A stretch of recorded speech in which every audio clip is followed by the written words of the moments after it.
میری جو تعلیم ہے وہ ہے BS آنرز انفارمیشن ٹیکنالوجی. میں پیدائشی قادیانی تھی اور الحمدللہ 1 سال پہلے اللہ تعالیٰ نے مجھے ہدایت دی اور میں نے اسلام قبول کر لیا اور الحمدللہ میں مسلمان ہوں. ہمارے خاندان میں جو قادیانیت ہے وہ میرے دادا جو ہیں ان کی وجہ سے آئی. میرے دادا وہ لوگ 2 بھائی تھے, فتح محمد اور حسین محمد.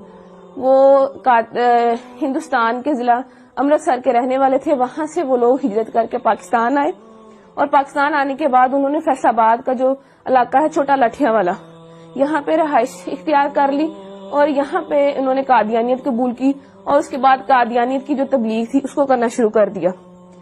تو میرے والد کی جو شادی ہے وہ 61 چک بیدیاں والا میں ہوئی اور جو میری والدہ تھی وہ بھی پیدائشی قادیانی تھی اور وہ بھی اپنے اس گاؤں میں یعنی کہ 61 چک میں وہ بھی قادیانیت کی جو تبلیغ تھی وہ کیا کرتی تھی. شادی کے بعد بھی انہوں نے ایسا ہی کیا کہ قادیانیت کی تبلیغ کرنا شروع کر دی اور ایسی پرورش جو ہے انہوں نے میری بہنوں کی کی. تو جیسی پرورش انہوں نے میری بہنوں کی کہ قادیانیت کی تبلیغ کو عام کرنا اور قادیانیت کے لیے مختلف علاقوں کے دورے کرنا, ویسی انہوں نے تربیت جو تھی وہ میری بھی کی.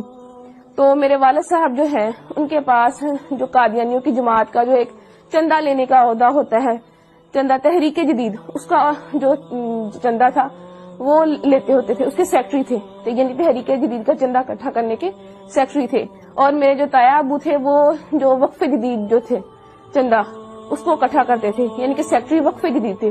اور میرے تایا ابو کا بیٹا جو وہ ہے سیکٹری ضیافت, یعنی کہ اس کا کام یہ ہے کہ مختلف علاقہ جات سے جتنے بھی مربیان آتے, مہمان آتے, ان کی رہائش کا بندوبست کرنا, ان کے کھانے کا بندوبست کرنا, یہ سارا کام جو تھا یہ ہمارے گھرانے میں ہوا کرتا تھا.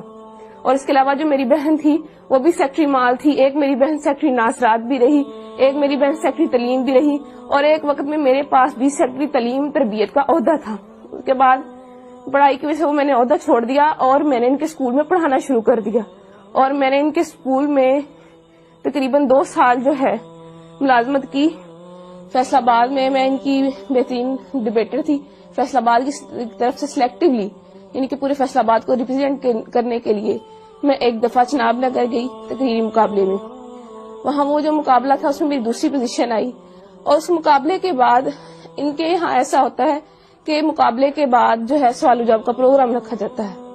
اس سوال و جواب کے پروگرام میں میں نے ان کا جو خلیفہ ہے, موجودہ خلیفہ مرزا مسرور, اس کی بہن جو تھی اس سے میں نے سوال کیا کہ مرزا قادیانی جو ہے اس نے اپنی کتاب میں لکھا ہے کہ میں نے خواب میں دیکھا کہ قرآن کریم میں قادیان کا نام استعمال ہوا ہے, یعنی قرآن کریم میں قادیان کا لفظ آیا ہے. تو میرا آپ سے یہ سوال ہے کہ مجھے دکھایا جائے کہ قرآن کریم میں کہاں قادیان کا لفظ استعمال ہوا ہے. تو یہ میرا جو سوال تھا وہ پرچی پہ لکھ کے میں نے اس کو بھیجا. تو جب اس سوال کی باری آئی تو اس نے جب سوال کھولا تو اس کے پاس سوال کا جواب نہ تھا اور وہ پوچھنے لگے کہ کس نے یہ سوال جو ہے کیا ہے. اس کے بعد ایک اور لڑکی نے سوال کیا تو مرزا مسرور کی بہن کے پاس اس کا بھی جواب کوئی نہ تھا. تو ان کی ہٹ درمی دیکھ لیں کہ بجائے یہ ماننے کے کہ اس لڑکی کو یا مجھے یہ کہہ دیتی کہ میرے پاس اس سوال کا جواب نہیں ہے, میں بعد میں آپ کو کنسلٹ کر کے پڑھ کے ریڈ کر کے میں آپ کو اس کا جواب دے دوں گی, کہنے لگی, آگے سے لڑنا شروع ہو گئی. ایک ان کی قادیانیوں کی اتنی بہت بڑی مبلغہ بن کے آگے سے لڑنا شروع ہو گئی کہ اگر تمہیں زیادہ پتا ہے تو تم میری کرسی پہ آ جاؤ, تم آ کے لوگوں کو سمجھانا شروع کر دو, ایسے ہے ویسے ہے. تو اس وقت ساتھ میری جو بڑی بہن, میں نے ان کو بتایا, میں نے کہا دیکھ لیں یہ جو سوال ہے کہ قادیان کا لفظ قرآن کریم میں کہاں استعمال ہوا ہے یہ میں نے لکھ کے بھیجا ہے, ان کے پاس اس سوال کا جواب نہیں ہے. تو میری بہن حیران ہو گئی اور مجھ سے پوچھنے لگی کیا واقعی میں ایسا ہے. میں نے اس کو بتایا جی بالکل ایسا ہے. اس کے بعد میں نے اس کو اور بھی سوال پوچھے, اپنی بہن سے پوچھے. میں نے کہا جب میں یونیورسٹی میں پڑھتی ہوں تو لڑکیاں مجھ سے سوال کرتی ہیں, ان میں سے کچھ سوال میں نے ان کو بتایا. میں نے ان کو کہا میرا غلام احمد قادیانی, اس نے اپنی کتاب میں لکھا ہے ہم مکہ میں مریں گے یا مدینہ میں, اور حالانکہ مرزا صاحب کی جو وفات ہے وہ تو لاہور میں ہوئی تھی اور ان کو دفنایا قادیان میں گیا. تو میری بہن کہنے لگی کیا واقعی لکھا ہوا ہے. میں نے کہا ہاں لکھا ہوا. میں نے کہا پھر جو ہے انہوں نے اپنا ایک کشف جو ہے اس میں لکھا ہوا ہے کہ میں نے خواب میں دیکھا کہ میں خود خدا ہوں اور میں نے یقین کر لیا میں وہی ہوں. تو کہنے لگی کیا واقعی مرزا صاحب نے اپنی کتاب میں ایسا لکھا ہے. تو میں نے اس کو بتایا, میں نے کہا ہاں فلاں فلاں کتاب میں فلاں فلاں جگہ پہ لکھا ہوا ہے. تو وہ بڑی پریشان ہوئی. پھر اس کے بعد جب میں واپس گاؤں آئی, میں نے اپنے گھر والوں سے آ کے بھی اس کا تذکرہ کیا. رات کو بیٹھے ہوئے تھے, میرے والد صاحب بھی بیٹھے تھے, میں نے اپنے والد صاحب سے بھی تذکرہ کیا. میں نے کہا ابو ایسے ایسے وہاں پہ جو بھی ہوا میں نے ان کو بتایا. تو میرے ابو پوچھنے لگے کیا واقعی لکھا ہوا ہے.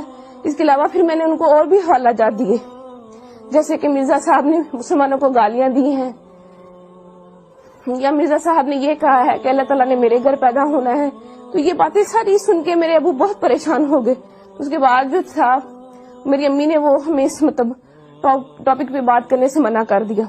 میرے اسلام قبول کرنے کی وجہ کچھ یوں بنی کہ میں نے تعلیم مکمل کرنے کے بعد ایک اسکول میں جو ہے بطور ٹیچر انٹرویو دیا اور وہاں میری سلیکشن ہو گئی.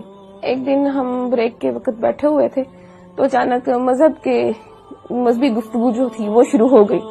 تو ہمارے اسکول کے جو پرنسپل صاحب تھے انہوں نے قادیانیت کے موضوع پہ بات کرنا شروع کر دی. تو چونکہ میں قادیانی تھی تو میں نے بھی اس میں حصہ لینا شروع کر دیا. میں نے بھی ان کو بتایا کہ قادیانیت کے میں فضائل و مراقب جو تھے وہ انہیں بتانا شروع کر دیے, کیا قادیانیت ایسے ہے ویسے ہے, یعنی کہ قادیانیت کی ایک بڑی اچھی تصویر میں نے ان کو بتانا شروع کر دی. لیکن وہ جو تھے پرنسپل صاحب ان کو پتا تھا کہ قادیانیت کیسا کفر ہے, کیسی غلاظت ہے, کیسی گندگی ہے. تو انہوں نے قادیانیت کی جو عقائد تھے وہ بتانے شروع کر دیے کہ قادیانی جو ہے تو نعوذ باللہ مرزا قادیانی خود کو خدا کہتا ہے, خود کو محمد رسول اللہ صلی اللہ علیہ وسلم کہتا ہے, توبہ نعوذ باللہ کلمہ کی توہین کرتا ہے اور مسلمانوں کو گالیاں دیتا ہے, اہل بیت اطہار کی شان میں گستاخی کرتا ہے, صحابہ کی شان میں گستاخی کرتا ہے. جب یہ تمام باتیں میں نے سنی تو میں اتنا ڈر گئی کہ میں بہت زیادہ خوفزدہ ہو گئی, اور مجھے بالکل جو تھا وہ چین نہیں مل رہا تھا کہ کیسے ایک شخص جس کو ہم نبی مانتے ہیں وہ کیسے اتنی گستاخیاں کر سکتا ہے, کیسے اللہ پاک کی شان میں گستاخی کر سکتا ہے, یا آپ صلی اللہ علیہ وسلم کی شان میں گستاخی کر سکتا ہے.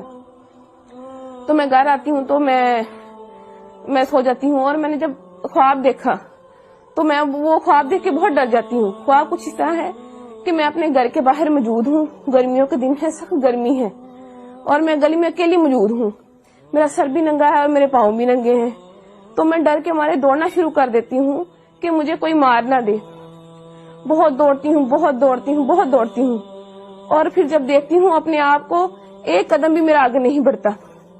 اس بات سے میں بہت پریشان ہو جاتی ہوں کہ میں نے اتنی محنت کی, اتنی دوڑی, اتنی جو ہے ہمت کی میں نے, لیکن اللہ تعالیٰ نے میرا ایک بھی قدم آگے نہیں بڑھایا. اس وقت میری آنکھ کھل جاتی ہے اور میں دیکھتی ہوں کہ میرا پورا جسم جو ہے وہ پسینے سے شرابور ہے اور مجھے اپنے آپ سے بہت گندی بدبو آتی ہے. پھر اس کے بعد یہ خواب جو ہے مجھے متواتر آیا, اور جب بھی آتا مجھے ایسے ہی ڈرا جاتا. اس کے بعد چند دن بعد میں اسکول گئی تو وہ جو اسکول کے پرنسپل صاحب تھے وہ مرزا قادیانی کی کتابیں لے کے, روحانی خزائن کی مختلف جلدیں لے کے بیٹھے ہوئے تھے.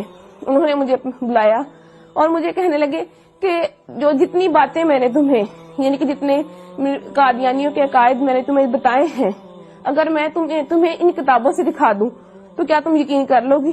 میں نے انہیں کہا جی میں ضرور یقین کروں گی.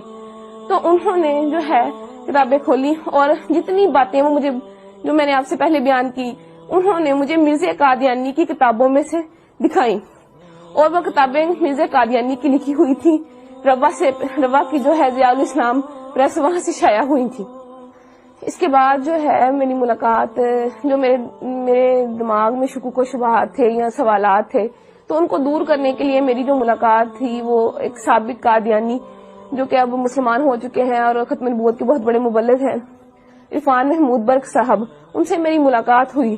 تو انہوں نے جتنے بھی میرے شکوک و شبہات تھے وہ سارے دور کیے, اور قادیانیت کی جو غلاظتیں تھی جو مجھ پہ نہیں کھلی تھی وہ کھول کے مجھے بیان کی. اور ان کی جو کتاب تھی قادیانیت سائنس اسلام کے کٹہرے میں انہوں نے مجھے وہ پڑھنے کے لیے دی. تو اس کو پڑھ کے جتنے بھی میرے دماغ میں سوالات تھے وہ سارے کے سارے وہ ختم ہو گئے.